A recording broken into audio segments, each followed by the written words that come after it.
오늘 YBS에 오신 모든 성도님들을 주님의 이름으로 환영하고 또 축복합니다. 오늘 함께 나눌 말씀은 출애굽기 40장입니다. 출애굽기 40장 34절에서 38절까지 말씀을 저 한 절 여러분 한 절 이렇게 읽도록 하겠습니다. 출애굽기 40장 34절에서 38절까지 말씀입니다. 찾으신 줄 알고 제가 먼저 읽도록 하겠습니다. 구름이 회막에 덮이고 여호와의 영광이 성막에 충만하매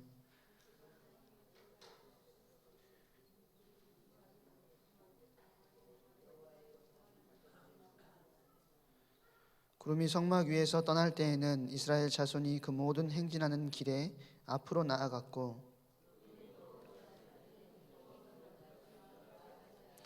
함께 읽겠습니다.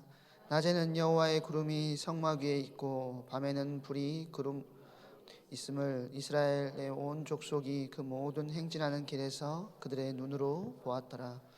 아멘. 제가 좀 목이 안 좋은 관계로 저음은 잘 나오는데 최대한 집중해서 들으셔야지 잘 들릴 겁니다. 오늘 이제 출애굽기 마지막 40장을 딱 1년간 걸쳐서 우리가 출애굽기 40장을 말씀을 나눴고요. 이제 다음 YBS 때부터는 다른 말씀을 가지고 우리가 말씀을 나누게 될 건데 출애굽기 그 말씀 나누면서 출애굽기를 봤을 때 출애굽기의 전체 내용은 어떤 내용이냐면 사실 아브라함에게 창세기 15장에서 약속하셨던 그 내용이 실제적으로 성취되어지는 과정입니다. 처음에 제가 말씀드렸던 것처럼 출애굽기 15장에 보면 하나님께서 이스라엘 백성들을 이방의 객이 되게 하겠다 그렇게 말씀하셨어요. 그리고 그 이방의 객이 되게 하시는 이유가 뭐냐면 여러 가지 의견들이 있을 수 있겠지만 아브라함이 제사를 잘못 지내서가 아니고 아모리 족속의 죄악이 가득 찰 때까지 하나님께서 오래 참으신 겁니다. 400년이라는 세월이 가게 되는 것이죠. 400년 이방에서 개개이 되게 하시겠다는 그 하나님의 언약대로 400년 애굽에서 살게 하고 섬기게 하셨고요. 400년이 끝날 무렵에 지금 시작하는 것이 출애굽기입니다. 그리고 창세기 15장 14절에 말씀하셨던 것처럼 그들이 섬기는 나라를 내가 징벌할지며 라고 말씀하세요. 그들이 이스라엘 백성들이 힘과 노력을 다해서 출애굽을 해 나가라고 하시지 않고 하나님께서 그들이 섬기는 나라 애굽을 내가 징벌하겠다라고 하나님께서 아브라함에게 이미 약속을 하셨습니다. 이스라엘 백성들은 사실 힘쓰지 않고 애쓰지 않고 사실 어린 양의 피를 문 임방과 문 설주의 발음을 통해서 애굽을 징벌하시는 하나님의 사자가 이스라엘은 넘어가게 하고 또 애굽에는 그 징벌이 임하여서 출애굽하는 역사를 실제적으로 체험하게 되는 것입니다. 모세를 통해서 이스라엘 백성이 하나님께서 아브라함에게 언약하신 그 언약을 지키시는 역사가 출애굽기 전반을 통해서 우리는 확인할 수 있는 것입니다. 사실 우리 출애굽기뿐만 아니고 창세기에서 하나님께서 아브라함을 통해서 주신 언약을 족장 아브라함과 이삭과 야곱 이 세 족장을 통하여서 그 언약이 전달되게 하시고 마지막에 요셉을 통하여서 그들이 하나님께서 아브라함에게 약속하셨던 애굽이라는 현장으로 들어가게 하시고 애굽에서 400년 동안 객이 되게 하시는 하나님의 언약을 그들 안에서 성취하시고 출애굽기를 통해서 그 언약을 성취하시는 것입니다.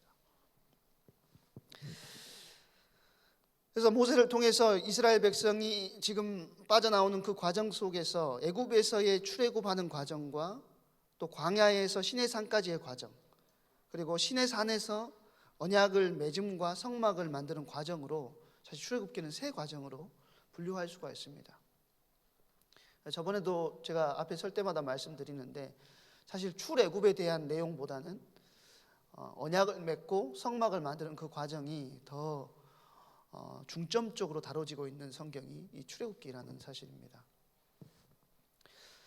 네, 출애굽기 후반부에 이제 계속해서 말씀을 나눴었는데요. 출애굽기 후반부에 보면 성막을 만드는 목적과 성막을 만드는 과정과 또 재료와 성막을 만드는 데 드는 재료와 성막을 만드는 데 지시하신 여러 가지 구체적인 내용들이 나오고, 이게 또 레위기로 넘어가면 그 성막에서 뭘 하는지, 성막을 만들었기 때문에 이제 성막 만들고 끝이야가 아니고 성막에서 하나님께 제사를 어떻게 드릴 것인지에 대한 내용을 다루고 있는 것이 레위기의 내용입니다. 그래서 이 내용을 가지고 우리가 이제 2024년 전교인 성경 읽기를 다시 100독을 목표를 두고 다시 시작하게 될 건데, 창세기, 출애굽기, 레위기를 읽을 때 분명히 창세기, 출애굽기까지는 어느 정도 잘 참으셨다가 레위기 가면 흔들리실 건데, 흔들리지 않을 수 있는 방법은 뭐냐면 하나님께서 만드신 그 성막 속에서 이스라엘 백성뿐만 아니고 저와 여러분을 통해서 무엇 하기를 원하셨는지를 확인하는 관점에서 여러분들이 성경을 읽어 나간다면 굉장히 여러분에게 귀하고 복된 시간들이 될 것입니다. 오늘 본문은 성막을 완성한 후에 지금 성막을 봉헌하는 내용이 등장을 하죠. 봉헌하는 그것까지도 니들이 알아서 해라, 마음대로 해라 이렇게 하시지 않고 하나님께서 자세하게 과정과 절차를 두고 봉헌해야 될 것임을 말씀을 해주시는 거예요. 그러니까 우리의 어떤 것이 단 하나도 필요가 없다라는 것입니다. 저번에도 수요 예배 때 말씀을 드렸던 것 같은데, 그 제사장의 옷이요 굉장히 얇은 배옷이거든요. 얇은 배옷인데 하나님께서 제사장의 옷을 배옷으로 만들게 하신 이유는 인간의 땀이 필요 없다라는 거예요. 제사장의 열심을 가지고 너희들이 구원받는 것이 아니라는 것입니다. 마찬가지예요. 하나님께서 그 세부적인 내용 하나하나까지 우리에게 말씀해 주시는 이유는 말씀을 따라 움직이는 것을 하나님께서 기뻐하시지, 너희들이 열심을 다해서 노력을 다해서 굉장히 대단한 것을 나에게 해라 이렇게 하시지 않는다라는 것이죠. 그래서 언약궤를 옮겼을 때도 마찬가지지 않습니까? 말씀대로 그 레위 지파가 그 언약궤를 들고 메고 가야 되는데 수레에 끌고 가잖아요. 수레를 아무리 멋있게 만들고 대단하게 만든다 할지라도 말씀대로 끌고 가지 않았기 때문에 거기에서 사람이 죽는 일들이 벌어지는 것입니다. 하나님께서는 말씀을 따라 움직이기를 원하신다는 거예요.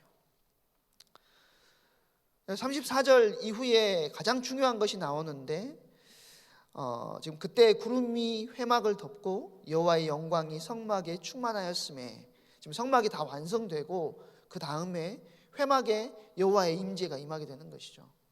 구름이 지금 회막에 머물러서 여호와의 영광이 성막에 충만함으로 심지어 누구도 못 들어가냐면 모세도 성막 안으로 들어갈 수가 없게 됐습니다. 모세조차도 하나님을 만나고 하나님과 함께 먹고 마시고 기뻐했던 그 언약을 함께 나누면서 교류했던 그 모세조차도 성막 안으로 들어갈 수 없었다는 거예요.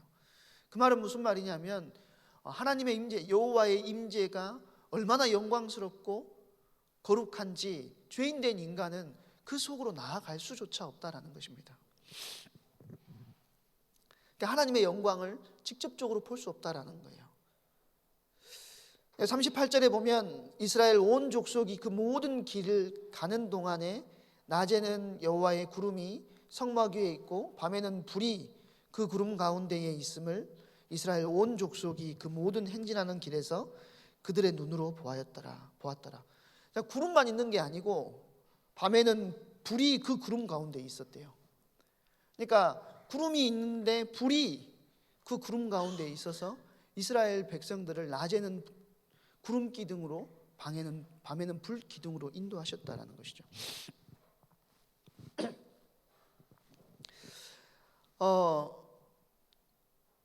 우리는 단순히 성막이 단순한 어떤 하나의 건축물이 아니라 하나님의 임재가 일어나는 장소라는 사실을 기억해야 됩니다. 모세가 들어갈 수 없었던 이유는 그 전까지 만들 때는 아무런 문제가 없었어요. 그 성막을 만들 때 왔다 갔다 하는 것에서는 아무런 문제가 없었다는 거예요. 그런데 성막이 완성되고 하나님께 봉헌 드리는 그 순간 하나님의 임재가 그 현장에 임하게 되니 성막에 이전까지 하는 다른 장소가 되는 것이죠. 그래서 이스라엘 백성들은 불과 구름 기둥과 성막, 이게 뭐냐면 사실 하나님의 임재의 상징임을 알고 그 임재의 상징을 따라 하나님께서 지금 우리 가운데 거하시고 하나님께서 지금도 우리를 인도하고 계시고 하나님께서 지금도 우리를 주장하고 계시는구나 라는 사실을 확인할 수 있었다는 것입니다. 이 세 가지 요소를 통해서 하나님께서 자기들을 떠나지 않으셨다라는 사실을 분명하게 기억했다라는 거예요. 우리를 인도하고 계신다라는 사실도 확인한 것이죠. 그래서 구름 기둥에 올라가면 성막을 막 접고 이제 같이 따라가지 않습니까? 그럴 수 있는 이유는 하나님의 임재를 따라 움직이는 거예요. 그러면 신약 시대의 하나님의 임재의 상징은 뭘까요? 신약 시대의 하나님의 임재의 상징. 여러분들은 지금 신약 시대를 살고 있지 않습니까? 하나님의 임재의 상징. 우리도 불기둥, 구름기둥, 성막 이런 거 필요한가요? 사실 그렇지 않거든요. 우리에게는 불기둥도 필요 없고 구름기둥도 필요 없고 성막도 필요가 없어졌다라는 것입니다. 왜요? 하나님께서 먼저 우리에게 완성된 계시의 말씀을 허락하셨기 때문이라는 거예요. 완성된 계시의 말씀을 우리 가운데 허락하셔서 하나님께서 우리를 이끄시고 인도해 나가신다는 것이죠. 말씀이신 예수 그리스도께서 육신을 입고 이 땅에 오셔서 죽으시고 부활하시고 승천하심으로 우리에게 뭘 완성시켜 주셨냐면 하나님의 말씀, 카논이라고 말씀드렸죠. 그 말씀을 우리에게 완성시켜 주신 것입니다. 그 말씀을 통해서 우리는 하나님의 임재를 경험하고 하나님이 함께 하심을 누리고 하나님께서 우리를 이끌어 가시는 것들을 체험할 수 있는 거예요. 그래서 내가 성령의 충만함을 받는다. 제가 항상 말씀드리지만 성령의 충만함을 받는다는 것은 어떤 영적인 파워가 내 안에 들어오는 것이 아니고 내 안에 하나님의 말씀으로 충만케 되는 것이 사실은 내가 성령의 충만함을 누리는 것입니다. 지식적인 말씀을 이야기하는 게 아니에요. 하나님의 말씀이 내 안에 차고 넘쳐서 그 말씀이 묵상되고 누려지고 그 말씀이 체험된다면, 그리고 나의 모든 삶의 자리에서 그 말씀을 누리고 있다면 내가 뭐 속에 있는 것이냐? 그 말씀의 충만함, 성령의 충만함 속에 있는 것이라는 거죠. 이사야서가 아니고 엘리야를 하나님께서 부르실 때 불 가운데도 없었고, 또 그 세게 부는 바람 가운데도 주님이 임재하시지 않았어요. 그런데 말씀드리지 않았습니까? 세미한 소리 가운데, 히브리어 원어적으로 보면 이게 무슨 소리냐면 돌 쪼는 소리예요. 돌 쪼는 소리. 돌을 쪼는 소리 가운데 하나님께서 임재하시는 겁니다. 근데 그 돌을 쪼는 소리를 우리는 뭐라고 생각할 수 있냐면, 하나님께서 이스라엘 백성들에게 뭘 만들어 주시죠? 처음에 계명을 만들어 주시잖아요. 그 돌 쪼는 소리가 말씀을 주시는 소리라는 거예요. 그 말씀 가운데 임재하신 하나님께서 우리를 이끄시고 인도해 나가신다는 것이죠. 그래서 우리는 이제 가시적인 것들, 구약의 그림자, 가시적인 것들을 쫓아 움직이는 것이 아니고 이제는 하나님께서 우리에게 주신 말씀을 따라, 그리고 예수 그리스도께서 십자가에 달려 죽으시고 부활하셨고 또 승천하시면서 사도행전 1장에 그를 믿는 모든 자들에게 오순절에 마가다락방에 성령의 충만함을 주셨던 것처럼 저와 여러분에게 성령을 보내주시고 그 보내주신 성령으로 우리를 인도해 나가신다라는 그 사실이 하나님의 임재의 상징이라는 것입니다. 말씀이 임재의 상징이고 성령의 충만함이 임재의 상징이 되었다라는 거예요. 그래서 우리는 과거처럼 가시적인 어떤 것을 구할 필요가 없다라는 겁니다. 어떤 사람들은 그 가시적인 것을 쫓아서 하나님 나에게 당신을 보여주세요 하는 사람들이 있어요. 모르겠어요. 하나님께서 그렇게 실제적으로 복음이 들어가지 않은 현장 가운데는 그렇게 역사하시기도 하십니다. 저번에도 제가 말씀드리지 않았습니까? 무슬림 현장에 갑자기 말씀을 들어라 이런 소리가 들려가지고, 말씀을 읽으라는 소리가 들려가지고, 그런 현장은요 그렇게 역사하실 수 있습니다. 그렇지만 이미 하나님께서 저와 여러분에게 뭘 주셨냐면 완성된 하나님의 계시의 말씀을 주셨다라는 것이죠. 그래서 우리는 가시적인 것을 따로 구할 필요가 없다라는 거예요. 하나님 보여주세요. 물론 그 찬양 있잖아요. 주여 지난밤 내 꿈에 뵈었으니 그 꿈 이루어 주옵소서. 저 그 찬양 굉장히 좋아하거든요. 우리는 근데 주님을 가시적으로 보는 것이 아니고 무엇을 통해서 만날 수 있냐면 하나님을 말씀 속에서 만날 수 있는 것입니다.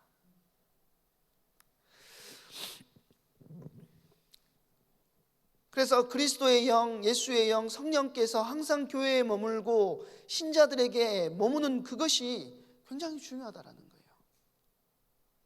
이제는 가시적인 성막이나 성전이나 회막은 이제는 필요가 없어졌다는 거예요.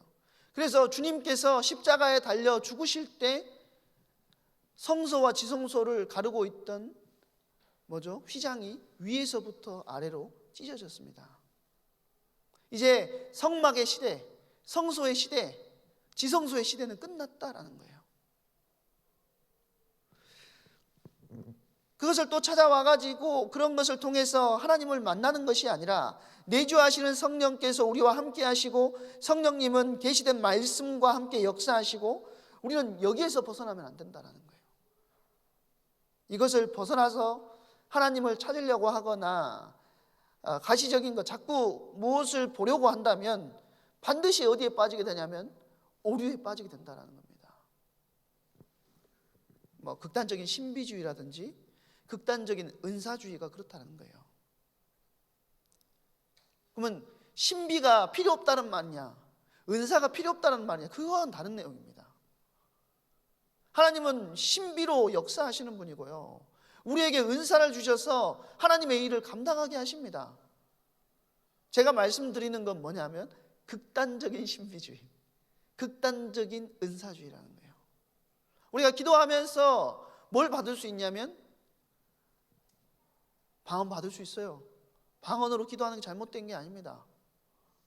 그런데 과거에 어떻게 했냐면요, 저 기도원 끌려가가지고 방언 기도한다고 랄랄랄랄랄라 계속 시켰거든요.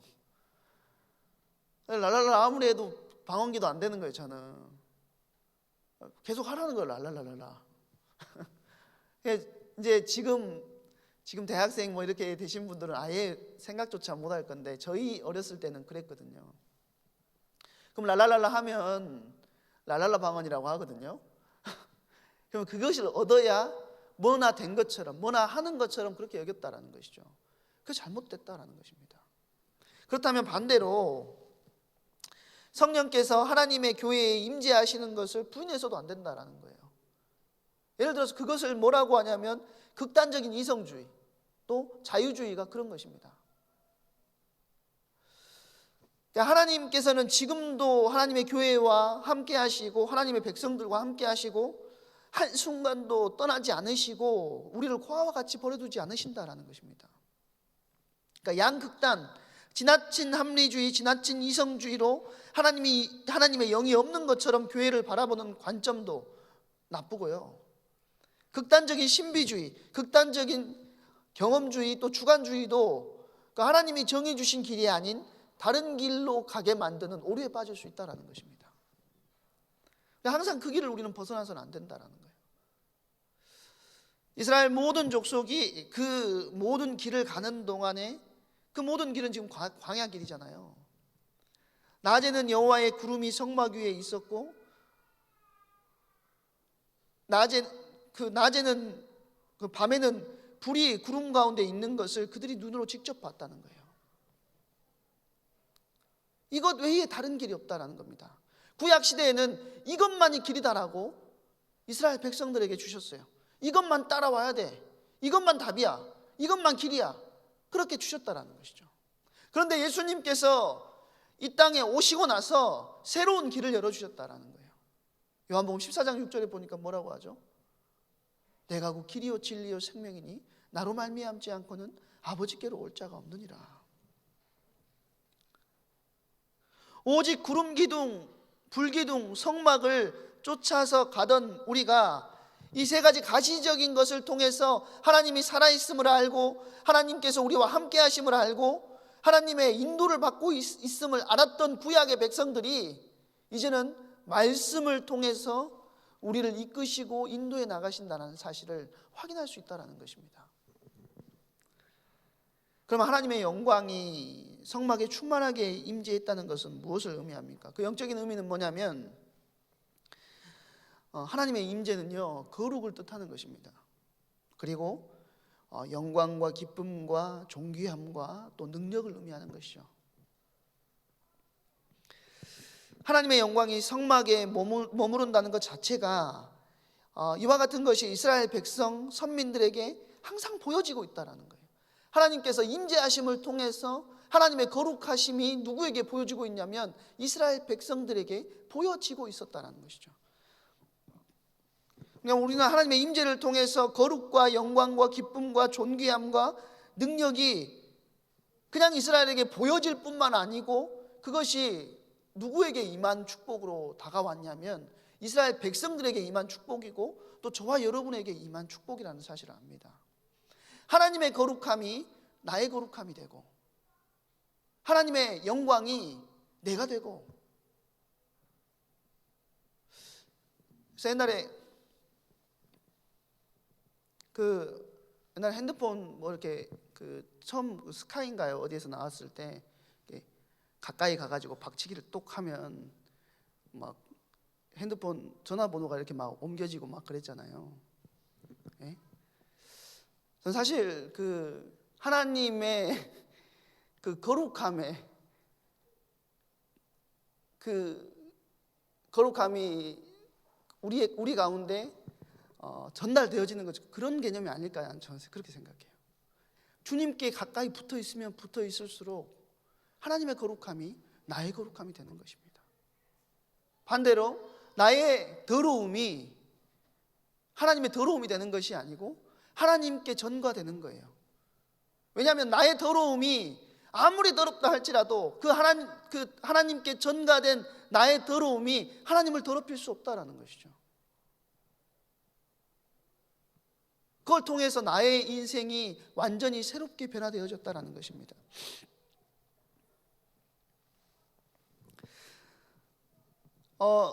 두 번째로 성막에서 번제와 소제를 드리는데요, 첫 번째 번제와 소제를 드리는 겁니다.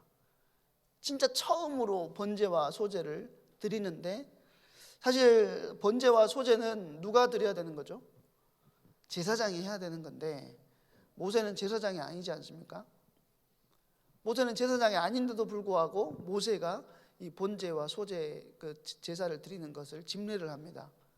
왜냐하면 아직 제사장이 세워지지 않았어요.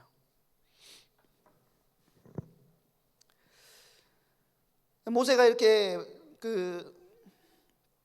번제와 소제를 하나님께 드리는데, 이 번제와 소제를 하나님께 드리는 이유는 뭐냐면, 이거는 사실 하나님께 나아가는 하나님의 백성들이 하나님께서 하나님의 백성들에게 무엇을 요구하시는가, 그것이 나오는 거예요. 하나님께서 우리에게 헌신과 봉사와 희생을 요구하신다라는 것이죠. 이렇게만 생각하면 무슨 말이지라고 생각할 수 있지만, 하나님께서 이스라엘이 하나님 앞에 나아올 때 그냥 나오는 것이 아니라, 아무런 것이 없이 그냥 나오는 것이 아니라 번제와 소제를 통한 희생제물, 그 희생제물이 있어야만 하나님을 만날 수 있게 됐다는 거예요. 그래서 성막은 제가 계속 말씀드리지만 성막이라고 하는 그 건축물 자체는 아무런 능력이 없습니다. 그런데 성막을 통하여서 하나님께서는 무엇을 보여주시기를 원하셨냐면 예수 그리스도를 보여주시기를 원하셨어요. 성막 안에서 하나님이 임재하시고 성막 안에서 번제를 통하여서 희생제물을 통하여서 예수 그리스도의 피를 통하여서 하나님을 만날 수 있는 길이 열렸다는 거예요. 어디에서요? 성막 안에서. 그리고 실제적으로 성막에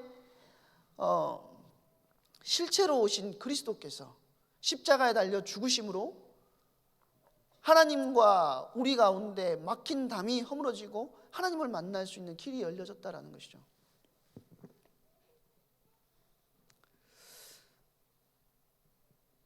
그래서 우리 신약의 교회들도 마찬가지라는 겁니다. 하나님 앞에 나와 예배하는 것이 어떤 예배냐? 그리스도의 십자가의 피로 하나님 앞에 우리는 나아갈 수가 있게 되었어요. 하나님께서 우리를 어떤 목적을 가지고 만드셨냐? 이사야서 43장 21절에 보면은 이 백성은 나를 위해서 지었나니 나의 찬송을 부르게 하려 함이라, 이렇게 되어 있습니다. 그러니까 이 찬송이 악기만 잘하고 입술의 찬양만을 이야기하는 것이 아닙니다. 우리의 몸으로 드리는 찬송이 헌신이고 우리의 몸으로 드리는 찬양이 예배고 우리의 발로 드리는 찬양이 여러분이 움직이는 현장에 전도가 될 수 있다는 것이죠. 하나님께서 우리 인생을 통하여서 그렇게 찬양받기를 원하시고 우리를 부르셨고 이 예배의 자리에 나아올 때 하나님께서는 그런 헌신의 자리에 우리가 있기를 원한다는 것입니다.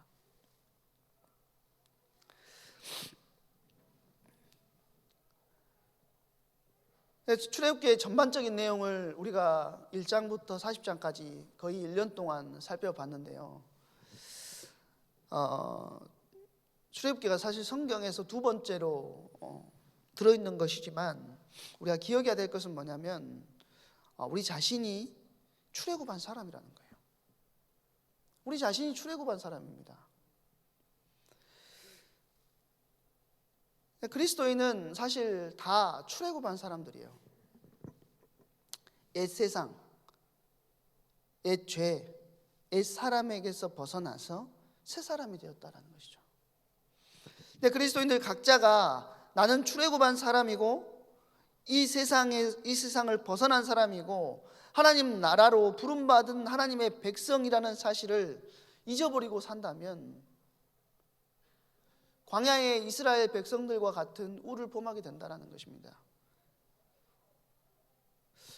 출애굽한 첫 세대가 가나안 땅에 한 명도 들어가지 못하고 여호수아 갈렙만 들어가게 되잖아요. 첫 세대는 여호수아 갈렙만 들어가고 출애굽했지만 아직 어려서 출애굽했던 1.5세대들은 다 들어갈 수 있었습니다. 이제 항상 말씀드리지만 자기가 뭔가를 결정할 수 있는 나이가 아니기 때문에 그들은 다 들어갔어요. 근데 광야에서 태어났거나 어린 나이에 나왔던 사람들 그리고 여호수아 갈렙만 가나안 땅에 들어갈 수 있었어요. 그들이 1세대들이 가나안 땅에 들어가지 못했던 이유는 물론 여러 가지가 있겠죠. 가데스 바네아에서의 완전한 불신앙, 그것 때문에 들어가지 못했지만 그들이 애굽에서 나오기는 나왔지만 결국 그들이 아직 어디에 살고 있었냐면 애굽에 속한 자로 살고 있었다는 거예요. 불신앙과 우상숭배, 거짓과 죄악들이 그들 속에 너무 깊숙이 뿌리내려 그것을 따라서 살아가고 있었다는 것입니다. 우리가 며칠 전에도 봤지만 하나님만, 여호와만 섬기겠습니다. 몇 년 전에 이야기한 것이 아니고 모세가 하나님께서 어떻게 성막을 짓는지에 대해서 분명하게 말씀 주시고 여러 가지 이야기를 하시는 40일 동안 자리 비우고 있는 그때 이스라엘 백성들은 방금 전에 고백해 놓고 밑에서 우상 숭배하잖아요. 그게 무슨 말이냐면 갑자기 그들 가운데 우상을 섬겨야겠다라고 하는 생각이 갑자기 번뜩 든 것이 아니고 그들의 삶의 습성이었고 창세기 3장, 6장, 11장의 영적인 흐름들이 그들 안에 깊이 각인되어 있었다는 거예요. 이번 주 강단 말씀처럼 죄의 습성이 그들 속에 뿌리내려 있었다는 것입니다. 우리는 이스라엘 백성들의 그런 모습을 보면서 아이고 저 답답한 것들 이렇게 생각할 수 있지만요, 우리도 출애굽한 이스라엘 백성 하나님의 사람들이고 우리가 출애굽한 하나님의 사람들인데 아직까지 나도 모르게 창세기 3장, 6장, 11장의 영적인 흐름을 쫓아 그것을 위하여 살아가고 있는 나의 모습이 사실 이스라엘 백성들하고 똑같은 모습일 수 있다는 거예요. 그래서 우리가 그리스도인이 되는 순간에 이렇게 확고하게 자기 자신이 출애굽했다는 것을 인식하는 사람도 있지만 그렇지 못한 사람들이 더 많다는 겁니다. 그러니까 여전히 옛 애굽의 것을 따라서 그대로 가지고 살아간다는 거예요. 그것을 정리하고 끊어내야 되는데 대부분의 사람들이 뭐가 없냐면 그것을 끊어낼 힘이 없고 그것을 끊어낼 힘을 주시는 하나님의 말씀을 붙잡지 못한다는 것이죠.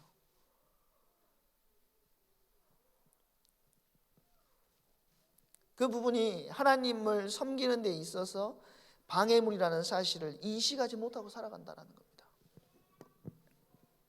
그러니까 우리가 출애굽기를 읽어보면 애굽에서의 행태를 하나님께서 얼마나 싫어하시는지를 분명하게 알 수 있어요.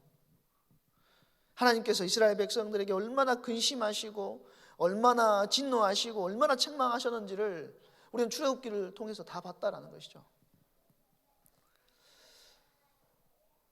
우리가 그리스도인이 되는 순간 우리는 출애굽한 사람이에요. 출애굽했어요. 더 이상 애굽에 미련을 가지서는 안 된다는 것입니다. 그 말씀의 의미가 무엇이냐면 우리는 가나안, 하나님의 나라, 하나님의 소유된 백성, 거룩한 선민으로서의 새로운 길을 가는 사람이고 새로운 소명을 가진 사람이고 새로운 생명을 얻은 사람이라는 것입니다. 그런데 여전히 그것을 모르고 옛 길에서 뒤를 돌아보고 살아가고 애굽의 것들을 탐하고 살아간다면 광야에서 이스라엘 백성들이 그로 인해서 어떤 징계와 책망을 받았는지를 확인해 보는 것도 우리에게 우리의 신앙생활에 도움이 될 수 있다는 것입니다.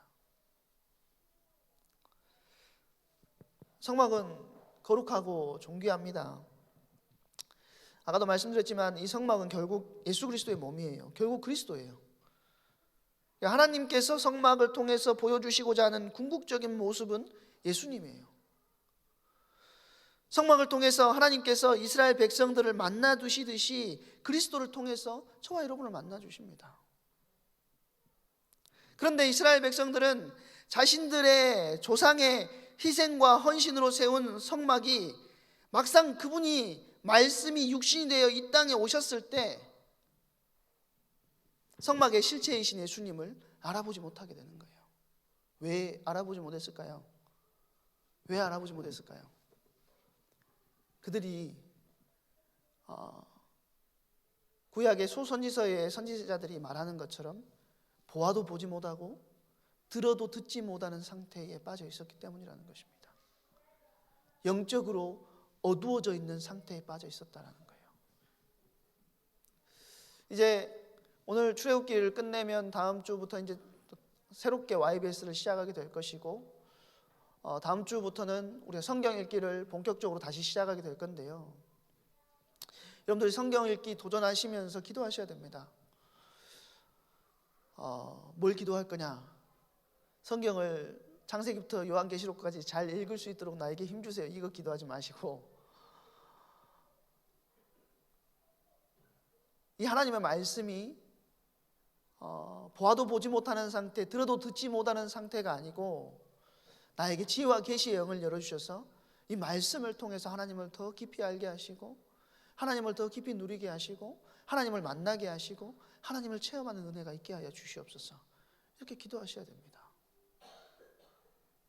그러지 않으면 나에게 정작 언약의 실체이신 그리스도가 그 귀한 주님의 말씀이 내 앞에 떨어져 있는데도 불구하고 나는 나의 상태, 나의 현실, 나의 습관에 의해서 그거를 보지 못하고 넘어갈 때가 있을 수 있게 된다는 거예요.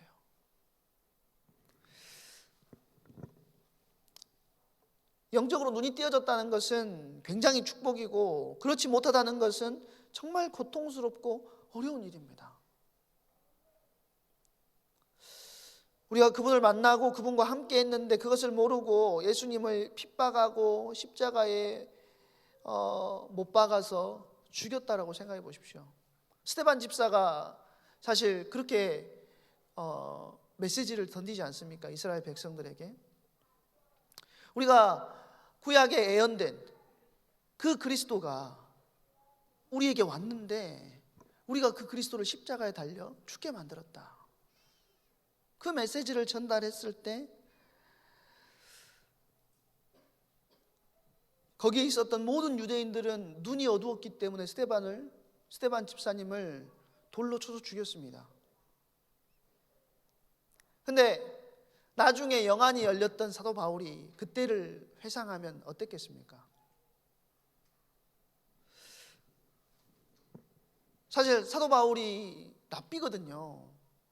랍비이기 때문에 얼마나 성경 말씀을 잘 알겠어요. 근데 예수님을 알아보지 못한 자기 자신의 어리석음과 미련함을 탄식하는 모습들이 바울 서신에 보면 많이 등장을 해요.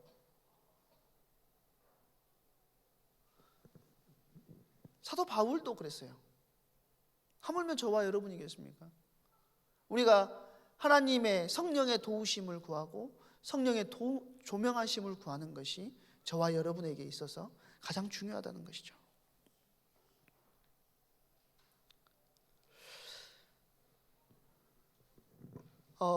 이제 갑자기 출애굽기 하다가 왜 우리를 혼내고 있지 이렇게 생각하시면 안 되고, 지금 이스라엘 백성들이 그 흐름 속에 있었기 때문에 그렇다는 거예요. 그러면 이제 우리가 예수 그리스도의 영이신 성령과 함께 그리스도의 임재 아래서 살아가면 됩니다. 과거에 이스라엘 백성들은 그림자만 보고도 사실 어마어마한 응답들을 누린 사람들이 얼마나 많습니까? 근데 우리는 그 사람들의 믿음보다는 더 큰 것, 실체이신 그리스도를 만나고 실체이신 그리스도와 성령으로 함께하고 있는 존재들입니다. 더 큰 것을 우리가 더 받았어요. 이것이 출애굽기가 모든 일에 예수 그리스도와 함께하는 것. 성막이 가면, 구름 기둥이 가면 성막이 멈추고 이스라엘 백성들도 멈추고, 움직이면 가고 성막이 멈추면 이스라엘 백성들도 구름이 멈추면 성막도 멈추고 이스라엘 백성들도 멈췄던 것처럼 저와 여러분이 모든 삶의 자리에서 예수 그리스도와 함께하는 축복을 누려야 되겠습니다. 실제적으로 성경 읽기에 도전하시고 그냥 성경 읽기 하니까 하지 마시고 여러분들 기도하면서 움직였으면 좋겠습니다. 우리 이 시간에 함께 기도했으면 좋겠는데요. 하나님 은혜 주셔서 출애굽기 이제 YB에서 다 끝나게 하셨는데 이제 성경 읽기 진행할 건데요. 우리가 글자를 잘 읽는 것이 아니고 성령의 조명하심이 우리 가운데 있게 해달라고 기도하시고, 지혜와 계시의 영을 열어주셔서 하나님을 더 깊이, 하나님의 말씀을 더 깊이 알 수 있는 은혜를 허락해 달라고 기도하시고, 특별하게 하나님의 거룩함을 우리가 따라 이제는 과거에 애굽에 있었던 나의 삶의 모습, 아직까지 내 안에 나도 모르게 존재하고 있는 죄의 잔재, 죄의 흔적들이, 창세기 3장, 6장, 11장의 영적인 흐름들이 완전히 변화되어지는 역사가 성령의 능력 안에서 일어날 수 있도록 하나님 나를 붙드시고 인도해 달라고 우리 이 시간에 같이 합심해서 기도하는 시간 갖도록 하겠습니다. 사랑의 하나님 감사합니다.